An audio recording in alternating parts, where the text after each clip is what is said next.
আমি এখন রয়েছি একেবারে ভারত চীন সীমান্তে, সেই ঐতিহাসিক বুমলা মানে বুমলা পাসে। ভারতে এখন সময় হচ্ছে 11টা বেজে 35 মিনিট, কিন্তু ঘড়িতে সময় দেখাচ্ছে 2টো বেজে 3 মিনিট। আমাদের চোখের সামনে এখন ভিজিবল দুটো দেশের সময়, ভারত এবং চায়না। অবস্থা দেখুন, আমার এক একটা পা কোথায় ঢুকে যাচ্ছে দেখুন। ওই স্থানে মানে একেবারে ভারত চীন সীমান্তে দাঁড়িয়ে কিন্তু সিচুয়েশন কয়েক মিনিটের জন্য বেশ খানিকটা উত্তপ্ত হয়ে উঠেছিল। 1947-এ স্বাধীন হওয়ার পর থেকেই বারংবার এই শান্তিপ্রিয় ভারতবর্ষে হানা এনেছে প্রতিবেশী দেশ, কখনো চীন তো কখনো Pakistan.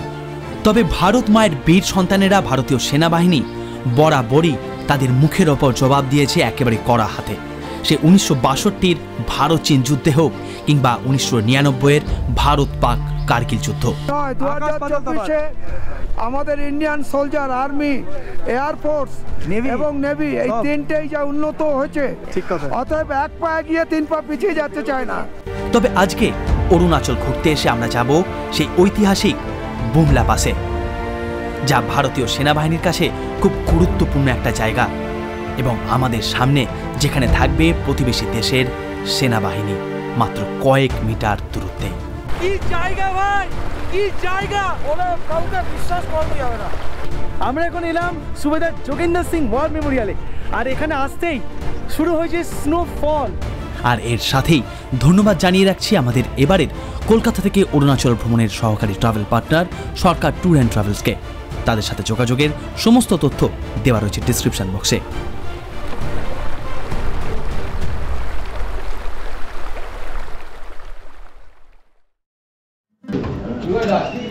Good morning, good morning, good morning, good morning, good morning Jojo, good morning Jojo. Tawang থেকে আরেকটা নতুন সকালে আপনাদের সকলকে স্বাগত জানাচ্ছি। এই দেখুন, এখন সকাল 7টা বাজে। এই হচ্ছে আমাদের তাওয়াংয়ের স্টে, আর এখানে আমাদের গাড়িগুলো দাঁড়িয়ে রয়েছে। আজ আমাদের এই ট্যুরের সব থেকে এক্সাইটিং ডে, কারণ আজ আমরা এই তাওয়াং থেকে রওনা দেব বিখ্যাত বুমলা, মাধুরী লেক, আরও অনেকগুলো সুন্দর সুন্দর জায়গা। আর একটা কথা, আজকেই কিন্তু আমরা দেখব বরফ। ওয়েদার যে মানে ওয়েদার রিপোর্ট যা বলছে, উপরে বরফ বেশ ভালো মতন রয়েছে। আর এখন এখানে টেম্পারেচার ওই 8-9 এরকম। কাল রাত্রিবেলা প্রায় ওই 1 ডিগ্রি, -1, 0, 1 এরকমই ঘোরাফেরা করছিল। এখন ঘুম থেকে উঠে দারুণ সুন্দর আবহাওয়া, আজকে একেবারে নীল আকাশ, রৌদ্রোজ্জ্বল আবহাওয়া, ঠান্ডাটা বেশ মনোরম। বাইরে ঘোরাঘুরি করছি, রেডি হয়ে গিয়েছি প্রায় সকলে। 7:30 নাগাদ আজ আমরা রওনা দেব এই তাওয়াং থেকে বুমলা অবধি। আমি বাদে এখন 7:15 বাজে, 7:30 নাগাদ আমাদের বেরোনোর কথা। আমি বাদে মোটামুটি বাকি সকলেরই ব্রেকফাস্ট হয়ে গিয়েছে। আর আজকে একদম হালকা ব্রেকফাস্ট, যেহেতু আজকে অনেকটা উপরে ওঠা আছে, অনেকটা মানে ওয়েদারটাও খারাপ, তো এই জন্য একদম কচুরি, লুচি, তারপর পেটায় পড়ে কিচ্ছু নেই। আজকে আছে রুটি আর একদম ঝালঝাল করে টমেটো ধনেপাতা দিয়ে আলুর তরকারি।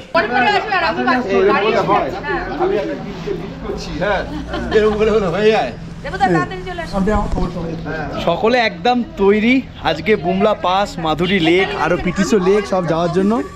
শুধু আশা একটা, যাতে সকলে সুস্থ হওয়া ফেরে, সবাই পারবে, মেন্টালি ঠিক থাকলে সবাই সুস্থ একদম। চলুন চলুন। সকাল তখন প্রায় 7:30। দল বলে আমরা রওনা দিলাম বরফের রাজ্য বুমলা পাস দেখতে। তবে আজকের জন্য আমাদের কিন্তু নিতে হয়েছে লোকাল 3টে গাড়ি। বুমলা পাস, মাধুরী লেক এগুলো যাওয়ার জন্য বাইরের গাড়ি কিন্তু এখানে অ্যালাউ না, লোকাল গাড়ি আপনাকে রিজার্ভ করতে হয়। বুমলা পাস কিংবা মাধুরী লেক বা এই জায়গাগুলো যাওয়ার জন্য এগুলো আমরা একদিনে কভার করব। সকালে বেরোলাম, কভার করে আবার ফিরে আসবো বিকাল নাগাদ। তো এই জায়গাগুলো যাওয়ার জন্য কিন্তু আপনারা যে গাড়ি করে ঘুরতে আসেন সেই গাড়ি কিন্তু অ্যালাউ নয়। এখানে লোকাল গাড়ি নিতে হবে, যে গাড়ি মোটামুটি এই যে আমাদের যেমন এই 6 সিটার 7 সিটার জাইলোগুলো পড়েছে, প্রতি গাড়ি 5500 করে। হ্যাঁ, সেটা আমরা এই আমাদের হোটেল থেকেই অ্যারেঞ্জ করতে দিয়েছিলাম, তো ওরা অ্যারেঞ্জ করে দিয়েছিল। তো এরপর ছোটো গাড়ির রেট কি জানা যাবে? ছোটো গাড়ি হয় না, ছোটো গাড়ি হয় না, বড়ো গাড়ি কেবলমাত্র এই জাইলো বা ইনোভা এই ধরনের গাড়ি কিন্তু ওখানে যায়। ILPটা আগে করাই ছিল, এর জন্য আলাদা করে পারমিট করা হয়, যা করেছিলাম আমরা গতকাল। তার জন্য লিখেছিলাম আমাদের প্রত্যেকের আধার কার্ড। তাওয়াং থেকে বুমলা পাসের দূরত্ব 35 কিলোমিটার। তবে সেই পথেই আমাদের বেরোতে হবে 2খানা সেনাবাহিনীর চেকপোস্ট।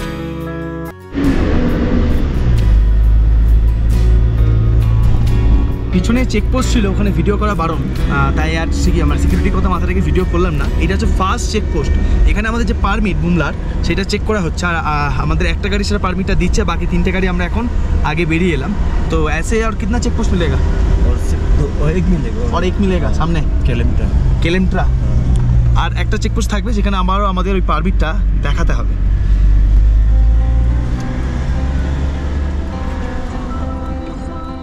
তাওয়াং থেকে বুমলা যাওয়ার এই পথ প্রাকৃতিকভাবে বড়ই সুন্দর। আর আজ এই পথেই আমরা অতিক্রম করব প্রায় 15টিরও অধিক লেক।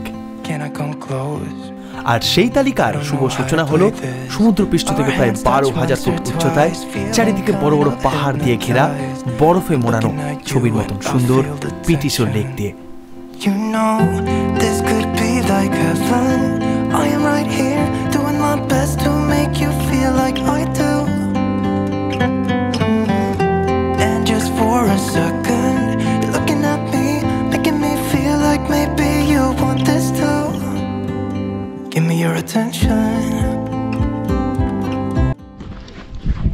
আমার পিছনে পিটিশো লেক। এই পিটি শো মানে শো কথার অর্থই কিন্তু লেক, যেমন প্যাংগং শো কথা অর্থ লেক। তারপর আমরা বাঙালিরা যেমন ওই বুমলা পরে পাস যোগ করি, যেমন পিটিশোর পরে লেক যোগ করছি, তেমন এইটা হচ্ছে প্রায় 13,000 ফুটেরও বেশি উঁচুতে অবস্থিত একটা লেক, দারুণ সুন্দর। কোনো অংশে পাখির চোখে এই জায়গায় কি সুইজারল্যান্ডের থেকে কম বলে আমার মনে হলো না। ওই দিকটা পুরো বরফে একদম সাদা চাদরে মুড়ে রয়েছে। দিদি কেমন লাগছে এই জায়গায় এসে?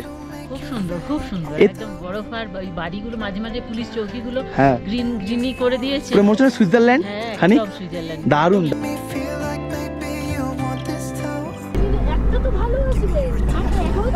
দেখুন এত বছর সিনেমা রূপলি পর্দায় বোফোর্সের, এতদিন রূপলি পর্দায় কিংবা সিনেমাতে বা ওই নাম শুনেছিলাম বোফোর্সের, কার্গিল যুদ্ধের নায়ক বোফোর্স, আর আমার চোখের ঠিক সামনে বোফোর্স গান যাচ্ছে।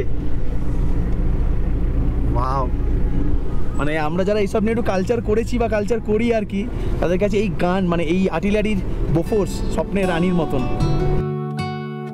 পিটিশো লেক ছাড়িয়ে এগোতেই পথের দুদিকে শুরু হলো কেবল বরফ আর বরফ। বুঝলাম আমরা এখন পৌঁছে গেছি একেবারে বরফের রাজ্যে। And we're all runners, and we race against time. And we're all runners. তবে এতক্ষণে জানলাম যে আমরা প্রথমে বুমলা যাচ্ছি না, যাচ্ছি তার আগে অরুণাচলের বিখ্যাত মাধুরী লেক দেখতে। চারিদিকে বরফ, মাঝখানে আমরা যাচ্ছি নীল আকাশের নিচে, দারুণ লাগছে। And so we go.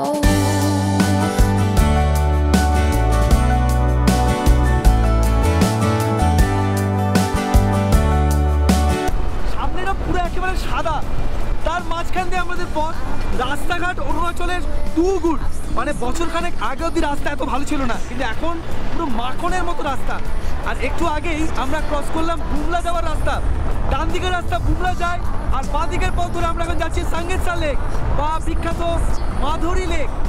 তবে পথে এখন আমাদের সাথী নীল আকাশ, বরফাবৃত শ্বেত সুন্দরী পাহাড়, আর বরফ আর বরফ। Gazing, question why.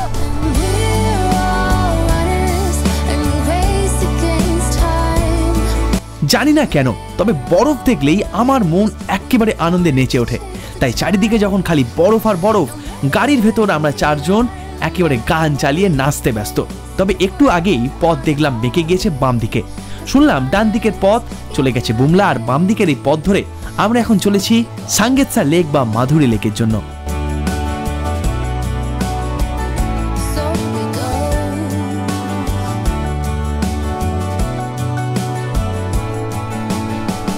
We climb ever higher, strive to catch the moon. আমরা পৌঁছে গেছি মাধুরী লেক বা সাঙ্গেতসা লেক। এখানে আমাদের যে দাদা রয়েছে তার সাথে কথা হচ্ছিল, ড্রাইভার দাদার সাথে। অনেক কিছু কারণ রয়েছে, অনেক রাজনৈতিক কারণ, অনেক সামাজিক কারণ, অনেক মানে কি বলবো মিলিটারি কারণ, বিভিন্ন কারণে কিন্তু অরুণাচলের মানুষ এখনও বেশ কিছু মানুষ কিন্তু চায়নাকে সাপোর্ট করে 1% লোক বিভিন্ন কারণে, সেই কারণে আমি ভিতরে বেশি যাচ্ছি না, পলিটিক্যাল ব্যাপার হয়ে যাবে। আবার অনেক মানুষ, অধিকাংশ মানুষ কিন্তু এখনও মানে বেশিরভাগই ভারতের সাপোর্টেই, ভারতের সাথেই রয়েছে, কারণ তারা শান্তি চায়, যুদ্ধ চায় না। আবার ওই দলাই লামাকে তারা গুরু হিসেবে মনে করে। তো দলাই লামা যেহেতু ভারতে চলে এসেছিলেন এবং ভারতকে তিনি সাপোর্ট করতেন তার শান্তি বা তার ভারতের যে নিয়মকানুন বা মতাদর্শ তার জন্য, তো এই আর কি অনেক ভেতরে ব্যাপার স্যাপার রয়েছে আর কি, মানে বুঝতে পারছেন যেমন কাশ্মীরের দিকে রয়েছে, অরুণাচলও কিন্তু সেরকম খানিক ব্যাপার রয়েছে। কি দেবাশিস দা? কাশ্মীরের মতন ঠিক নয়, হ্যাঁ মানে কাশ্মীরের ব্যাপারটা অনেক আলাদা ইসে আছে। আর বুদ্ধিস্ট যারা হয়, আমার ব্যক্তিগত মতামত, তারা অনেক শান্তিপ্রিয় হয়, সত্যি, সে লাদাখ হোক বা তাওয়াং হোক, যে কোনো জায়গায়, যে কোনো জায়গায়। আর 1-2% লোক সব জায়গাতেই খারাপ থাকে, তো এখানেও কিছু লোক আছে। আর চায়নার তো ছেড়েই দাও, কিছুটা ব্যাপার আছেই, যে কিছু ফান্ডিং, কিছু এই কিছু সেই, ঠিক আছে। যদি এখান থেকে একটা কিছু করা যায়, নিউজ বের করা যায় যেখানে অত্যাচার হচ্ছে বা কোনো সমস্যা হচ্ছে, বাট এখন রোড কানেক্টিভিটি থেকে শুরু করে অনেক উন্নত, অনেক আর্মি সমস্ত জায়গায় হেভিলি ডেপ্লয়েড, কাজেই সমস্যা কিছু নেই। আর চায়না অরুণাচল বা তাওয়াংয়ের মোস্ট অফ দ্য, মানে অ্যাটলিস্ট মোর দ্যান 90% লোক চিরকালই ইন্ডিয়ার পক্ষে। তার জন্যই চায়না বমডিলা পর্যন্ত আসার সত্ত্বেও ভয়ে ছেড়ে চলে যেতে হয়েছিল। মানে আমি তো বিভিন্ন হিমাচল ঘুরেছি, উত্তরাখণ্ড, কাশ্মীর, লাদাখ সবই তো মোটামুটি ঘোরা, তো মানে অরুণাচল কিন্তু কোনো অংশে কম নয়, বরং অনেক পরিমাণে বেশি। এবং আনটাচ বিউটি বললে যেটা দাঁড়াবে সেটা যে মানালি সম্পর্কে একটা আইডিয়া আছে, কাশ্মীর, গুলমার্গ, সোনমার্গ সম্পর্কে একটা আইডিয়া আছে, এগুলো পপুলার। সেটাই অরুণাচল ততটা আমাদের বাঙালিদের মধ্যে পপুলার না। আসে শিলং, গুয়াহাটি আমরা আসি, গুয়াহাটি এসে শিলং, কাজিরাঙা ঘুরে মেঘালয় চলে যাই, মেঘালয় ঘুরে। কিন্তু অরুণাচল বা তাওয়াং বা বুমলা পাস, বমডিলা, ভালুকপং এগুলো আমরা কম আসি। কিন্তু আসতে হবে, আগামী দিনে আরো পপুলার হবে, আরো মানুষ আসবে। আমাদের সাথে আসলে আমি থাকবো। আর এখানে একটা কথা বলি, এখানে কিন্তু কোনো নেটওয়ার্ক নেই, প্রথম থেকেই উড়ে গেছে প্রায়। আর আমরা এখন পৌঁছলাম এই যে ওয়েলকাম টু সাঙ্গেতসা লেক।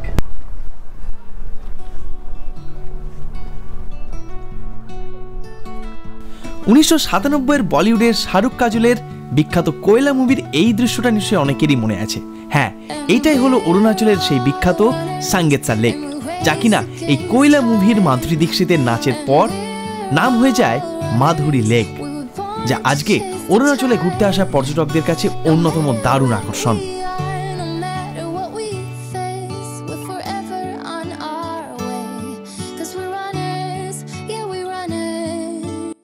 তাওয়াং থেকে 37 কিলোমিটার পথ পেরিয়ে প্রায় 12,000 সামথিং ফিট উঁচুতে এই সেই বিখ্যাত সাঙ্গেতসা লেক, বা যার নাম মানে পর্যটকদের কাছে যেটা বিখ্যাত মাধুরী লেক নামে। বিখ্যাত হিন্দি সিনেমা শাহরুখ খান আর মাধুরী দীক্ষিতের কয়লা, সেই কয়লা সিনেমার গান শ্যুট হয়েছিল এই জায়গাতে। ভাষা নেই, যে জায়গাটা আজকে আমরা এসেছি, হ্যাঁ মানে এর জবাব নেই। এ অনেক কপাল উপরওয়ালা আমাদের সবাই বলে এই জায়গায় আমরা আজকে। সত্যি। আর ওয়েদারও কত ভালো বলুন। ওয়েদার আজকে আমাদের যা দিচ্ছে, এই ওয়েদার সচরাচর খুব পায় না। সত্যি এত সুন্দর রোদ, এত সুন্দর ওয়েদার সবার পক্ষে আসা সম্ভব না। সত্যি আমাদের কপাল, উপরওয়ালা আমাদের সহায়তা করছে, তাই আমরা এখানে আজকে আসতে পেরেছি। একদম। জয় হিন্দ। আমরা আরও এগোবো চায়নার দিকে, বাট এখানে একটা ক্যাফেও রয়েছে, এখানে খাওয়া দাওয়া করতে পারেন। কফি, ম্যাগি, মোমো, স্যুপ, চা, এই সমস্ত কিছু পাওয়া যায়। বাট চলেন আমরা একটু লেকের মাঝখানের দিকে যাওয়ার চেষ্টা করি, যেখান থেকে লেকের আসল সৌন্দর্যটা দেখা যায়।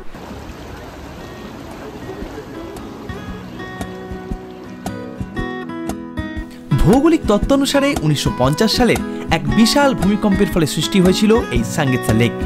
আর লেকের মাঝখানে দাঁড়িয়ে থাকা মৃতপ্রায় জরাজীর্ণ সেই পাইন গাছের কাণ্ডগুলো এখনো যেন সেই ঘটনার নিদর্শন যোগায়। বেশ কিছুটা সময় এই মাধুরী লেকে কাটিয়ে আমরা এরপর রওনা দিই আমাদের পরবর্তী গন্তব্যের জন্য। যে পথ দিয়ে এতক্ষণ এসেছি, আবারও ঠিক একই পথ দিয়ে আমাদের ফিরে যাওয়া। তবে এরপর বুমলা যাওয়ার আগে আমরা দাঁড়াবো তিসরি উদাসী গুরুদুয়ারাতে, যা কিনা শিখ ধর্মের মানুষদের কাছে খুবই গুরুত্বপূর্ণ একটা স্থান। আমাদের দ্বিতীয় গন্তব্য গুরুদুয়ারা। গুরুদুয়ারাতে আমাদের বাকি আগের গাড়িগুলো চলে এসছে, এখানে তারা এখন লঙ্গারে চা খাচ্ছে। সত শ্রী আকাল জি স্যার। গুরুদুয়ারা আসলে উপরে, আর এখানে আমাদের বাকি টিম মেম্বাররা এখন লঙ্গারে কি রয়েছে এখন আজকে অনেক কিছু পকোড়া চা আছে, গরম জল আছে, কিশমিশ বিস্কুট। বাহ বাহ বাহ। বাবা এখন লঙ্গারে চা ফা খাচ্ছে আর আমি দেশে পৌঁছলাম। এখন দেখি গুরু নানকজি যখন 3 নম্বর বার পুরো পৃথিবী বিশ্ব পরিভ্রমণে বেরোন তার ধর্ম প্রচারে, তখন তিনি এখান দিয়ে গিয়েছিলেন। ভারত, চীন, তাওয়াং, জাপান এই জায়গাগুলোতে তিনি ধর্ম প্রচারে বেরিয়েছিলেন। তখন তিনি এই স্থানে ছিলেন, তখন থেকেই এই জায়গার নাম হয়ে যায়। এই যে এখানে লেখাও রয়েছে, এখানে বাবা মন্দিরের হরভজন সিং এর ছবিও রয়েছে, আকাল শাহী। এখানে কিন্তু 24x7 লঙ্গার চলে। লঙ্গারে কি কি আছে এখানে দেখি। सत श्री अकाल जी। किशमिश है, चाय है, बिस्किट है और चाय तो है। अच्छा पकोड़ा आ रहा है এখানে চা পকোড়া। কেমন স্বাদ, কেমন লঙ্গরের স্বাদ? ফাটাফাটি। লেখাও রয়েছে গুরু কা লঙ্গর। এবং এই যে এই পথ দিয়ে আমাদের ওই উপরে যেতে হবে, ওইখানটায় আসল যে গুরুদুয়ারার মন্দির সেইটা রয়েছে। বাট আমাদের কাছে সময়টা একটু কম রয়েছে এবং ওয়েদারও তুলনামূলকভাবে একটু খারাপ হচ্ছে আর কি। তো সেজন্য আমরা যতটা পারি এগিয়ে যাওয়ার চেষ্টা করছি বুমলার দিকে। এখানে এখনও প্রায় 40 থেকে 45 মিনিট সময় লাগবে বুমলা পৌঁছাতে। তবে সময়ের অভাবে আজকে উপরে না যেতে পারলেও সুন্দর করে ঘুরে দেখলাম আশপাশটা, আর উৎসাহের বসে আরবিদের থেকে পারমিশন নিয়ে ঢুকে পড়লাম তাদের লঙ্গারের কিচেনে। छोटा कभी खीर बना लेते हैं हम, कभी ब्रेड पकौड़ा, कभी काले चने, कभी वाइट चने, जैसे जैसे होता है डेली। और चाय और बिस्कुट का रेगुलर चलता है। बढ़िया। ये लंगर डेली चेंज ना चेंज कुछ ना कुछ बनाते रहते हैं। और एक हफ्ते बाद बड़ा लंगर होता है। गुरु नानक देव जी का लंगर है। গুরুদুয়ারাতে আর্মিদের সাথে বেশ কিছুটা সময় কাটিয়ে এবার আমরা চলেছি আমাদের আসল গন্তব্য ভারত চীন সীমান্তে বুমলা পাস দেখব বলে। আর একটু আগেই এই ডান দিকের পথ দিয়ে আমরা এসেছিলাম তাওয়াং থেকে মাধুরী লেক। এবার এখান থেকে বাম দিকের পথ আমাদের পৌঁছে দেবে সেই ঐতিহাসিক বুমলা পাসে।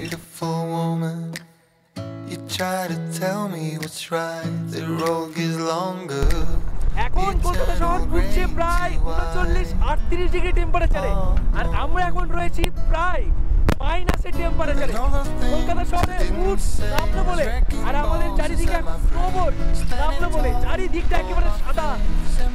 কেউ ভগবান সাদা একটা ম্যাট দিয়েছে চারিদিকটা, এত সুন্দর। আর দেবাশিসদাকে ধন্যবাদ। আমরা এবারে অরুণাচল প্রদেশ ট্রিপ করছি সরকার ট্যুর অ্যান্ড ট্রাভেলসের সাথে। তাদের সাথে যোগাযোগের সমস্ত ডিটেলস কিন্তু দেওয়া রয়েছে ডেসক্রিপশন বক্সে, আমি নাম্বারটা স্ক্রিনেও দিয়ে দিচ্ছি। Searching for something that ain't lost. Have we got our lines crossed? We're wasting time on stuff that doesn't really matter, while wishing for something better. I try to fix things that weren't broken, misunderstandings and words unspoken. We fall apart. এই হচ্ছে অরুণাচল। অনেক কাশ্মীর হিমাচল ঘুরলাম, অরুণাচলের সৌন্দর্য কিন্তু একেবারে অন্য রকম। চারিদিকটা দেখুন বরফ আর বরফ, আর আমরা পৌঁছে গেছি বুমলাতে। অসম্ভব সুন্দর, আর রোদটা রয়েছে তো একদম ঝাঁ চকচকে লাগছে চারিদিক, সাদা বরফের উপর রোদের রিফ্লেকশনটা পড়ে দারুণ। আমরা কিন্তু রয়েছি একেবারে ভারত চীন সীমান্তে। একটু পরে আমাদের মোবাইলে শো করবে ভারত এবং চীন দুই দেশেরই সময়। কারোর কি নিঃশ্বাসের প্রবলেম হচ্ছে কি? একদমই না, একদম না। দাদা আপনার কি নিঃশ্বাসের প্রবলেম হচ্ছে? কর্পূর নিচ্ছেন? এমনি ঠিক আছে তো শরীর? বেশ, আমরা এখন সকলে মিলে যাচ্ছি ভেতরে চেক, মানে আমরা সীমান্ত দেখতে যাচ্ছি এখন। গ্রুপ ওয়াইজ এনারা ভেতরে ঢোকায়, দেশ সীমান্তে নিয়ে যায়, সেখান থেকে চায়না ধরুন আমরা ক্যামেরার ডিস্টেন্সে থাকবে। 2023 অনেক স্মরণীয় ছিল আমার কাছে। আমার জীবনের অন্যতম স্বপ্ন খারদুংলাতে আমি গিয়েছিলাম। 2024 আরেকটা বাকেট লিস্ট ঠিক। আমি এখন রয়েছি একেবারে ভারত চীন সীমান্তে, সেই ঐতিহাসিক বুমলা, মানে বুমলা পাসে। এই যে আমার পিছনে লেখা আছে মেরা ভারত মহান, আর ওইদিকে সগৌরবে বরফের মধ্যে নীল আকাশে নিচে উঠছে আমাদের ভারতের তিরঙ্গা পতাকা গর্বের সাথে। জয় হিন্দ। ভারতে এখন সময় হচ্ছে 11:35, কিন্তু ঘড়িতে সময় দেখাচ্ছে 2:03। এইটা কিন্তু চায়নার টাইম। চায়না ভারতের থেকে 2.5 ঘন্টা সময় এগিয়ে। ফোনে দেখাচ্ছে 2:03, ঘড়িতে 11:35। মানে আমাদের চোখের সামনে এখন ভিজিবল দুটো দেশের সময়, ভারত এবং চায়না। তাই তো দাদা? এই যে এই হচ্ছে ক্যান্টিন। এখানে তোমাদের বিভিন্ন রকম আর্মিদের জ্যাকেট ফ্যাকেট এগুলো পাওয়া যায়। এই দিক দিয়ে যাচ্ছি চেক পয়েন্টে। আমাদের মনে এখন চলছে এক রাস চাপা উত্তেজনা। একটু বাদেই যে আমরা পৌঁছে যাব সেই ঐতিহাসিক বুমলার ভারত চীন সীমান্তে। আর ওইদিকে জানলা দিয়ে উঁকি মেরে দেখি ভারতের সীমান্ত প্রহরীরা এখন ব্যস্ত তাদের ডিউটিতে। আর উপরে নীল আকাশের নিচে গৌরবের সাথে উঠছে ভারতের তেরঙ্গা পতাকা। সীমান্তে তখন আমরা পৌঁছাচ্ছি, জানতে পারলাম দূরের ওই বরফের পাহাড়টা রয়েছে চায়নাতে, আর এইটা আমরা রয়েছি ভারতে, আর মাঝখানে রয়েছে লাইন অফ অ্যাকচুয়াল কন্ট্রোল অর্থাৎ LAC। সীমান্তে পৌঁছানোর পর সকল পর্যটকদের মনে এখন আলাদাই উত্তেজনার জোশ। সকলে ভারত মাতার নাম করছে। আর হঠাৎই এসব শোনার পর দেখি সামনে সীমান্তের ওপারে চীনা সেনাবাহিনীর দুই সেনা আমাদের ছবি তুলতে ব্যস্ত। আর সেই পরিস্থিতিকে নিয়ন্ত্রণে আনতেই দেখলাম ভারতীয় সেনাবাহিনীর কয়েকজন অফিসারও সেখানে হাজির। ভারত চীন সীমান্তে দাঁড়িয়ে 1962 সেই বীরত্বের কাহিনী শোনা কিংবা সামনে চীনা বাহিনীর প্রতিরোধ করা, সব মিলিয়ে দারুণ অভিজ্ঞতা ছিল সেদিন আমাদের। কেমন লাগলো যদি বলি, এক কথায় এই জিনিস বলে বোঝানো ক্যামেরাতে সম্ভব নয়।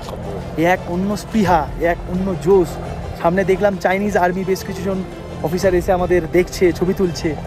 আমরাও তৎক্ষণাৎ আমাদের যে অফিসার রয়েছে তারা এসে সেই এতে সে মানে বিরুদ্ধে লড়ছে। এটা একটা আলাদাই মানে জায়গা। এরকম একটা নাথুলাও গিয়েছি, বাট নাথুলার থেকে আমার মনে হলো এটা আরও অনেক গুণে সেন্সিটিভ। চলুন আগে যাই। এই যে আমরা ভেতর থেকে ইন্ডিয়া চাইনা বর্ডার দেখে এলাম, চাইনিজ আর্মি দেখে এলাম, মনে কি রাগ হচ্ছিল আপনার চাইনিজ আর্মিগুলোকে দেখে? দেখো, এটা ওরা যখন 1962 সালে আমাদেরকে আক্রমণ করেছিল তখন সেই ইন্ডিয়ান সোলজার, আর 2024 এক নয় 2024-এ আমাদের ইন্ডিয়ান সোলজার, আর্মি, এয়ারফোর্স এবং নেভি এই তিনটেই যা উন্নত হয়েছে, এটা আমাদের এখন অনেক ভাববার বিষয় আছে। চায়নাকে ভাবতে হচ্ছে যে চায়নাকে ভাবতে হচ্ছে ইন্ডিয়ার সাথে কি করলে কি করা যাবে। অতএব এক পা এগিয়ে 3 পা পিছিয়ে যাচ্ছে চায়না। এই হচ্ছে ইন্ডিয়ান আর্মি, আমরা আছি। ইন্ডিয়ান আর্মি জিন্দাবাদ, এয়ারফোর্স জিন্দাবাদ, নেভি জিন্দাবাদ, এবং ভারতবাসীও জিন্দাবাদ, ইন্ডিয়ান ভারতবাসীও জিন্দাবাদ। Thank you, visit again, thank you to Indian army also. তো এখানে বুমলা পাশের 15,200 ফিট এখানে দাঁড়িয়ে সবাই ছবি টবি তুলছে। এরপর আমি চলো তোমাদের ওই দিকটা একটু দেখে নিয়ে আসি। বাও, এখানে বেশিক্ষণ না থাকা যাচ্ছে না, নিঃশ্বাস হালকা হালকা যেন একটা ব্রিদিং প্রবলেম হচ্ছে আর কি। তো এই হলো বুমলা পাস। মেরা ভারত মহান তো বটেই। আস্তে আস্তে করে আমরা নিচে নেমে যাই। উপরে কি হলো আপনাদের একটু জানিয়ে দিই। উপরে সুবেদার সাহেব ছিলেন, তিনি আমাদের পুরো ব্রিফিং করলেন একেবারে বর্ডারে নিয়ে গিয়ে। উপরে আমাদের 1962 যে লড়াই বা চায়না কীভাবে মানে ইনফিল্ট্রেশন করেছিল বা কীভাবে ডিপ্লয়মেন্ট করে বর্তমানে, বা আমরা কীভাবে যেভাবে মিডিয়া কিংবা বিভিন্ন সোশ্যাল মিডিয়াতে যেভাবে নিউজগুলো আসে সেগুলো কি হয়, আদৌ সত্যি না কতটা মিথ্যে, সেগুলো তারা বললো। এমনকি আমরা যখন ওই স্থানে পৌঁছেছি, আমি জুম করে তোমার দেখাচ্ছি, তখন দেখি অনেক চায়না সেনা ওখানে দাঁড়িয়ে আমাদের দেখে রীতিমতো ভয় পেয়ে গেছিলো তারা, যে কারণ এত আমরা পরিমাণে ওখানে দাঁড়িয়ে আছি বর্ডারে। তো যাই হোক, সেখানে একটু সিচুয়েশান একটু গরমাগরম হয়ে গেছিলো। আমরা যখন ওখানে দাঁড়িয়েছিলাম বর্ডারে, তখন কিন্তু প্রচুর চীনা সেনা এসে আমাদের রীতিমতো ভয় পেয়ে গেছিলো, ছবি টবি তুলছিল। এত পরিমাণে দর্শক এসছে তো আজকে, ওরা একটু চাপ খায়, কারণ এটা তো 1962 ভারত নয়, 2024 ভারত। তবে আমাদের আরও মানে ইন্ডিয়ান আর্মি যারা অফিসার নিচে গেলেন তারা সিচুয়েশানটা করলেন। বাট ওই স্থানে মানে একেবারে ভারত চীন সীমান্তে দাঁড়িয়ে কিন্তু সিচুয়েশান কয়েক মিনিটের জন্য বেশ খানিকটা উত্তপ্ত হয়ে উঠেছিল। বুমলা পাস আমাদের ভারতের ইতিহাসে, ভারতের ম্যাপে ঠিক যতটা গুরুত্বপূর্ণ, ঠিক ততটাই যেন স্মরণীয় হয়ে থাকবে এই জায়গা আমার কাছে। দারুণ এক অভিজ্ঞতার শিকার হওয়ার পর আমরা বেশ কিছুটা সময় বরফের মধ্যে শুয়ে বসে দৌড়ে ঝাঁপিয়ে ছবি ভিডিও তুলে কাটিয়ে দিই। তবে দেখতে দেখতেই আবহাওয়া কিন্তু হয়ে যায় বেশ খারাপ, তাই রিস্ক না নিয়ে আমরা নামতে শুরু করি আবারও নিচের দিকে।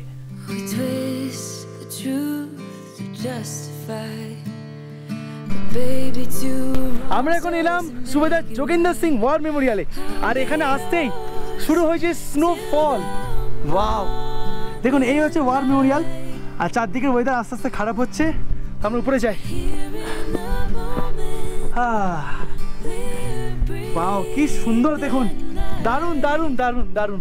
আর এখানে এখন আমি ছাড়া আর দূর দূরান্ত অব্দি কেউ নেই, নো ওয়ান।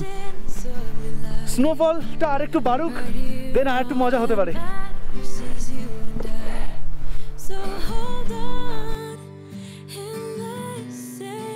এতক্ষণে আবহাওয়া হয়ে উঠেছে বেশ খারাপ, তবে বুমলা যেন এই কয়েক মুহূর্তে হয়ে গেছে খুব স্পেশাল আমার কাছে। তাই মনে একরাশ খারাপ লাগাকে সাথে করেই আমরা এগিয়ে চলেছি তাওয়াংয়ের দিকে। তবে পথেই আর থাকতে না পেরে নেমে পড়লাম এমন এক জায়গায় যেখানে চারিদিকে বরফের মাঝখান দিয়ে বয়ে যাচ্ছে ছোট্ট একটা খোলা। দূর দূরান্ত দিক কেউ কোথাও নেই। গিয়ে বসলাম একেবারে নদীর পাড়ে। কি জায়গা ভাই, কি জায়গা, বলে কাউকে বিশ্বাস করা যাবে না। অবস্থা দেখুন, আমার এক একটা পা কোথায় ঢুকে যাচ্ছে দেখুন। ওরে বাপ রে বাপ, ওরে বাप रे, इधर कितना बर्फ है रे बाबा, पूरा चारों तरफ तो बर्फ ही बर्फ है।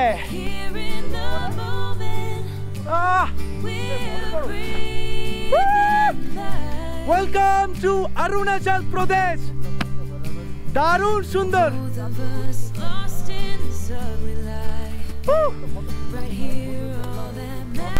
কি দারুণ দেখুন, চারিদিকে নদী বয়ে যাচ্ছে, নাম না জানা পাহাড়ি বরফগুলো নদী, তার পাশে দাঁড়িয়ে এখন বেশ কিছুটা সুন্দর সময় কাটাচ্ছি।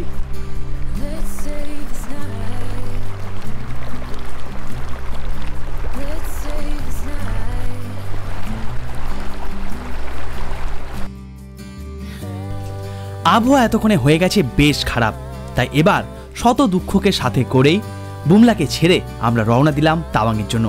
আর বিকালে যখন আমরা এসে পৌঁছলাম আমাদের তাওয়াংয়ের হোটেলে, দেখি দেবাশিসদা সযত্নে আমাদের জন্য তৈরি করে রেখেছে দারুণ সব লোভনীয় বাঙালি খাবার দাবার। তাই বিকালেই সেরে ফেললাম দুপুরের লাঞ্চটা আর নিয়ে নিলাম একটুখানি রেস্ট।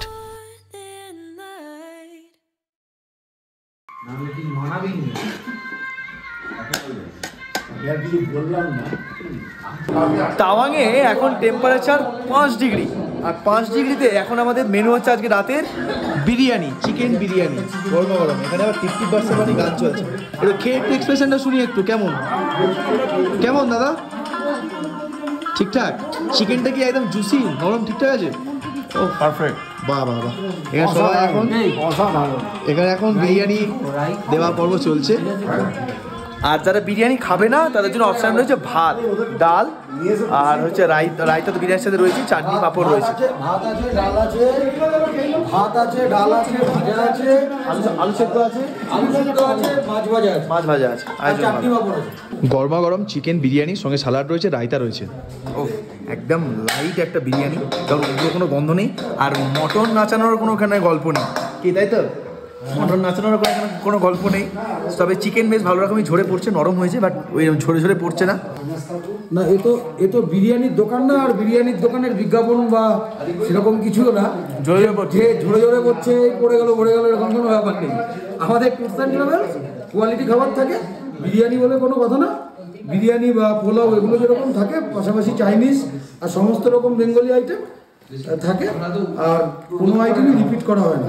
বাট এবার মনে হচ্ছে বিরিয়ানিটা আরেকবার রিপিট করতে হবে। আজকে চিকেন আছে, এখানে মটন 4 দিন। শেষ দিন কি তাহলে মটন হবে নাকি? হবে, মটন দেখা যাক। আর এভাবেই শেষ হয়েছিল আমাদের আজকের দিনটা। পরদিন আমরা তাওয়াং থেকে রওনা দিয়েছিলাম ভুটান সীমান্তের সুন্দর জেমিথাংয়ে। সেই গল্প নিয়ে ফিরছি আগামী পর্বে। আর আমাদের অরুণাচল ভ্রমণের পর্বগুলো যদি ভালো লেগে থাকে তাহলে অবশ্যই ভিডিওটিকে একটি লাইক করে এবং চ্যানেলে নতুন হলে সাবস্ক্রাইব করে পাশে থাকার একান্ত অনুরোধ জানাচ্ছি। তাহলে চলুন, দেখা হচ্ছে আগামী পর্বে জেমিথাং থেকে।